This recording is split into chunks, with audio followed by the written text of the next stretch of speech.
Go check out the Patreon because my editors want a raise and they told me that until you do, they will be roasting my shitty ass hairline every single video. As you could tell, I am royally fucked. The One Piece live action, Netflix's desperate attempt to get a Stranger Things replacement that might actually get 5 seasons in a reasonable amount of time. Season 1 was a massive hit with the critics and the audience, which is pretty hard to come by these days apparently. And it worked because it made you fall in love with the characters before asking you to care about anything inside their world. Season 2 is flipping that equation upside down. This is the make it or break it moment for Netflix, where it's no longer a hee hee ha ha live action experiment and it becomes a bona fide odyssey with political conspiracies, giants, and a blue-nosed reindeer that may or may not also be the doctor of the crew. So before you hit play on season 2 and binge this sucker, sit back and relax because I'm here to tell you,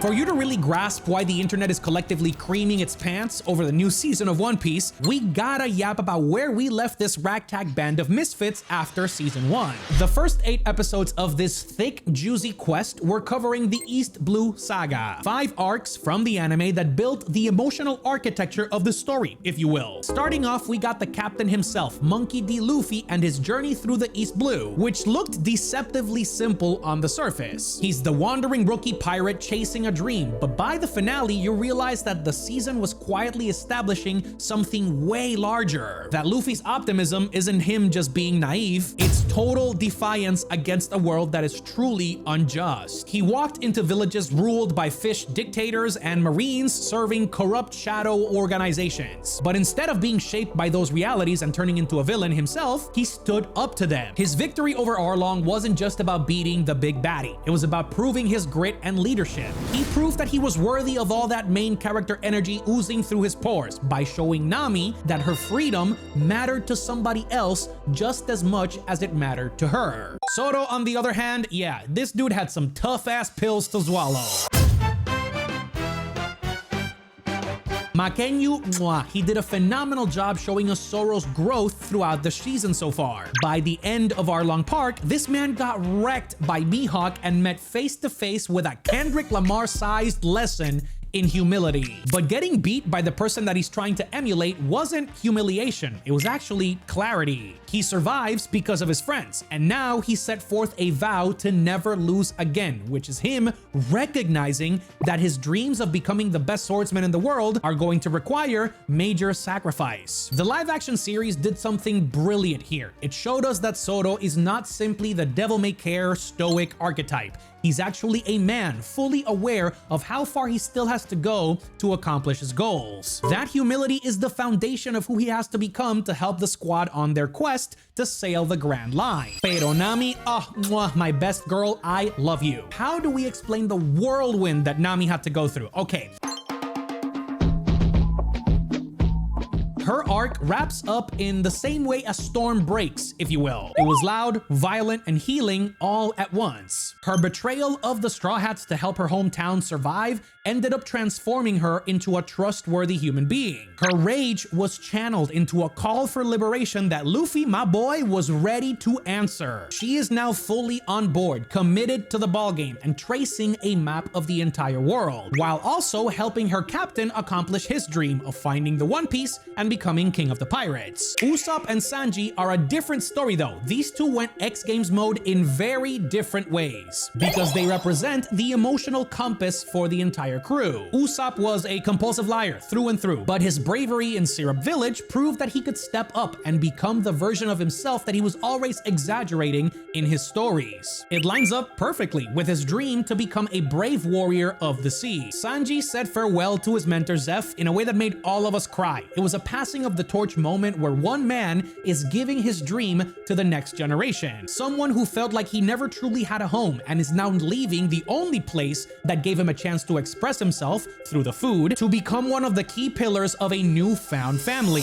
And that was the emotional heartbeat of season 1. These weren't just random character beats. They are the foundation of why the Straw Hats function as a family. When the gang stood up and put their dirty ass feet on top of that barrel, the crew stood up and made their vows. They're not not just going to sail the Grand Line. To use the words of wisdom of one Obi-Wan Kenobi, they are stepping into a larger world where their dreams are going to become dangerous. Every Straw Hat walked out of the East Blue with a wound exposed, a fulfilled backstory, and a dream for all of us to follow. But most importantly, it set up some saucy world building with clues for everything that's gonna happen moving forward. We got mentions of the Grand Line being the most dangerous pirate sea. We got a tease for the 7 warlords, which are big players that are gonna put a wrench on every single plan this crew has across their journey. And of course, it set up the mystery of the Navy and the world government acting as a real political force, not just some background cannon fodder like the putty villains in the Power Rangers. Season 2 is building directly on all of these elements, so let's break down exactly where this show is going next. Netflix pulled an Uno reverse card when it comes to revealing how they plan their original projects. Instead of hiding what they're gonna show us on screen, they told us exactly what's about to happen. They've been dropping trailers and behind-the-scenes featurettes como pan caliente, confirming that we are getting 5 arcs adapted into the next 8 episodes, which are called Logetown, Reverse Mountain, Whiskey Peak,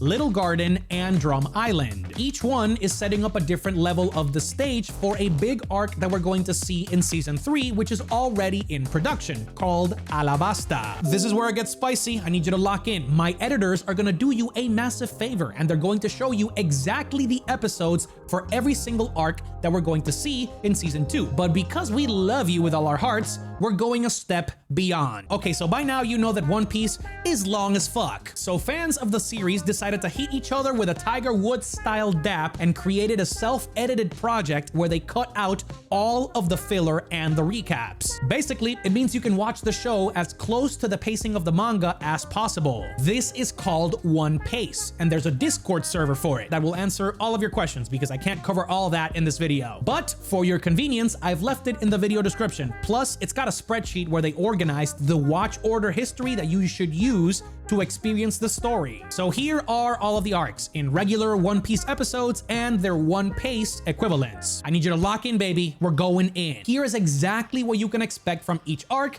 with as little spoilers as possible. Logetown is the island where Goldie Roger, the previous king of the pirates, was unalived. They showed this to you already in the promotional photos. Luffy, obviously, is trying to follow in Roger's footsteps, so he's gonna go there to see what all the fuss was about and get some inspiration from the GOAT himself. It's a pretty cool arc if you ask me, where Luffy has to come face to face with fate itself. This arc is also introducing 2 major characters moving forward, a marine called Smoker, who ate the smoke fruit, and a revolutionary called Dragon. I'm not gonna tell you who he is, but yeah, he's tying Luffy's destiny to a bigger struggle happening across the Grand Line. Moving on, we got Reverse Mountain, which is going to feel like a freaking fever dream. Conceptually, this thing has one of the most Pixar-style absurd ideas in all of fiction. Nobody took the time to tell our crew the entrance to the most dangerous stretch of sea in this world, the Grand Line, is a fucking mountain that functions as a 4-way waterfall flowing upwards towards the sky. This is Oda at his whimsical best. He's quite literally launching the Straw Hats into the Grand Line while also introducing a key character in Laboon, who,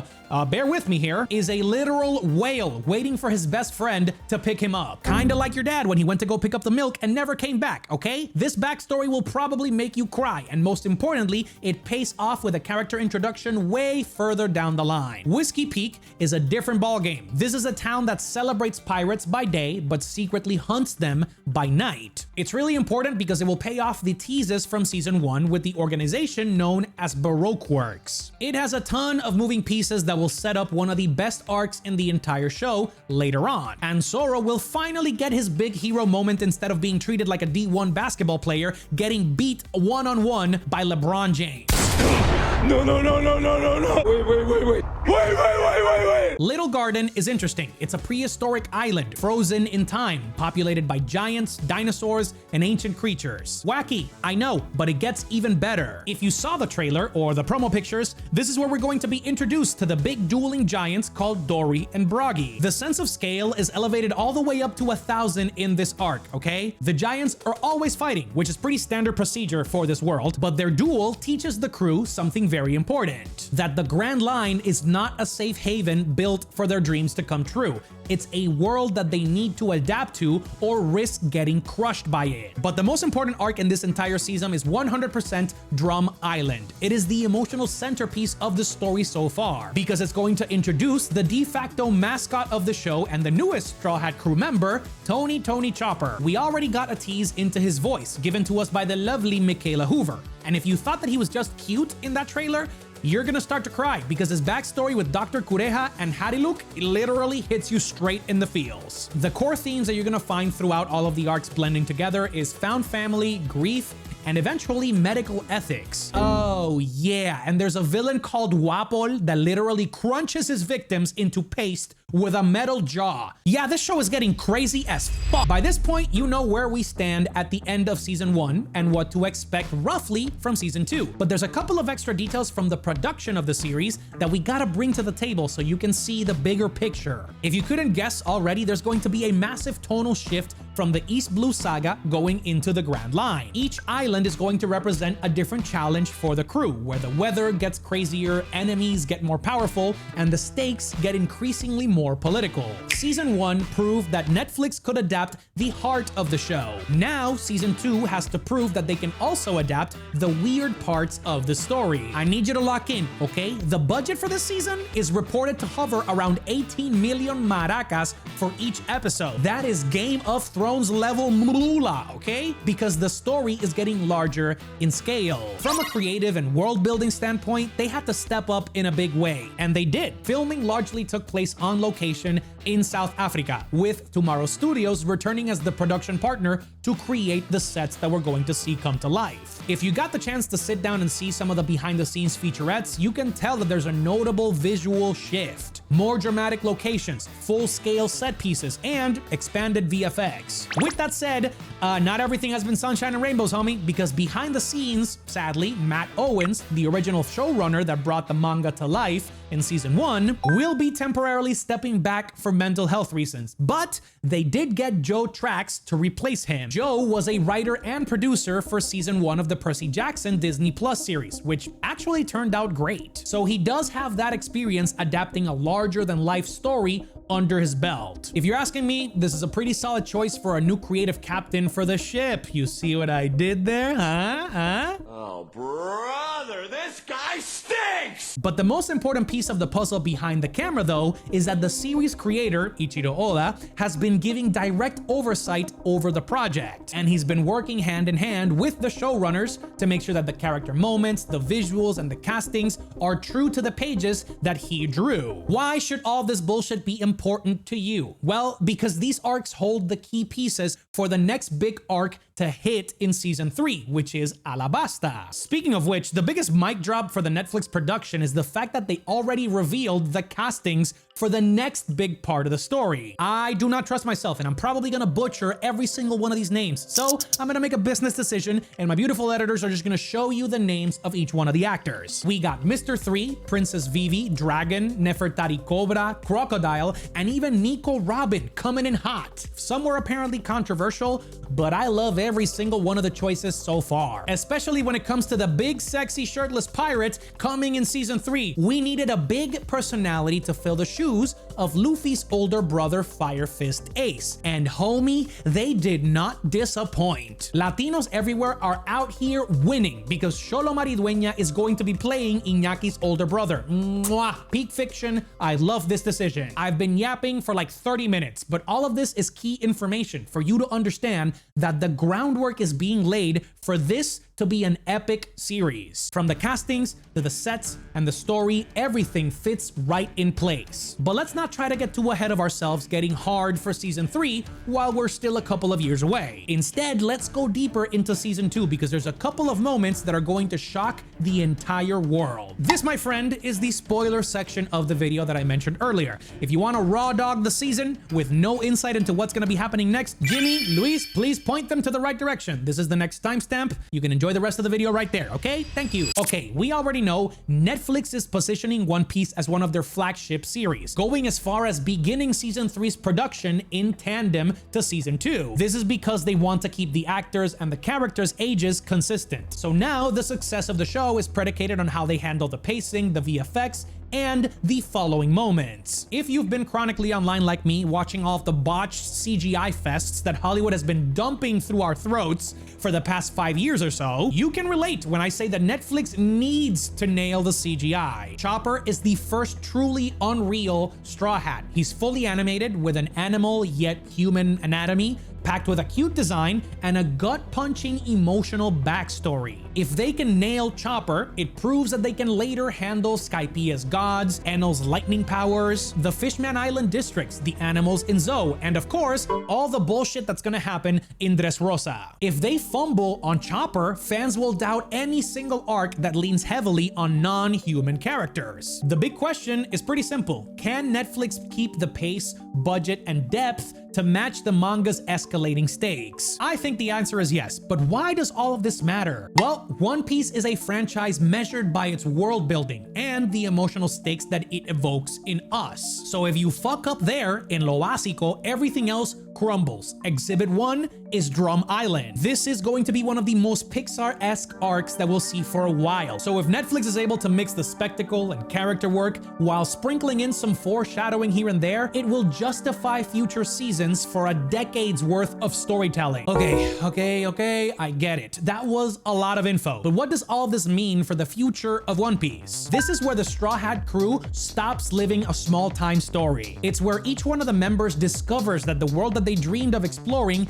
is a lot older, harsher, and more extraordinary than they ever even imagined. The Grand Line is not going to welcome them, it's going to challenge them at every step of the journey. It asks of them to imagine who they are without each other and what they're willing to sacrifice to reach their dreams. But it is also the season where the heart of One Piece glows its brightest. Here's the truth that Netflix is not going to tell you out loud. Season 2 is the make it or break it moment for the entire franchise. Season 1 succeeded because of its heart, how it adapted the major story beats perfectly, and the big surprises that they kept hidden until this Puerto Rican weeb spoiled them for you in a 20-minute video. For Season 2 to be just as big of a hit, they need to balance scope, world building, and emotional ambition. Remember, this season is introducing the first non-human Straw Hat, a real political conspiracy, the first hints to a global superpower beyond the Marines, and it's setting up the arc that will truly break the audience emotionally. We are not adapting Alabasta just yet, but everything that we're going to see right now